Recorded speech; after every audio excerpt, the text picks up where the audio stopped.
Hi mga Marikoy! For today's video nga, i-share ko lang sa inyo yung ginagawa ko pag may sipon si Madam Hailey. Kumbaga, ito yung ginagawa kong first aid sa kanya.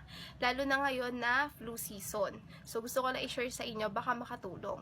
So, disclaimer lang, hindi ako doctor and syempre hindi rin naman ako expert. Pero lahat to, based lang to sa experience ko. And super duper effective naman siya. Number 1, kailangan mo nitong nasal aspirator. Lalo na pag may baby ka, yung mga infant pa, hindi pa sila marunong magsinga. So, must have to. So, ilalagay ko na lang dyan sa yellow basket. And syempre, ito yung pinaka-favorite ko, itong sodium chloride. Pwede siyang kahit anong brand, Nasal Clear o di kaya itong Salinase.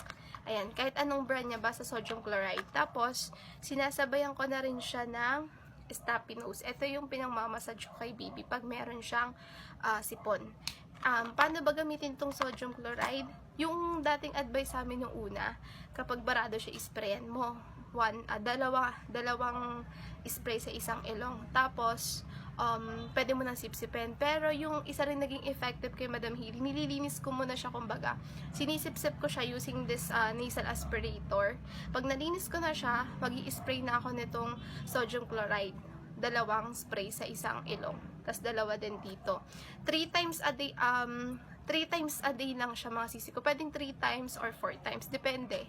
Pero, mas maganda 3 times lang a day. Parang morning, afternoon, and then evening. Ganon.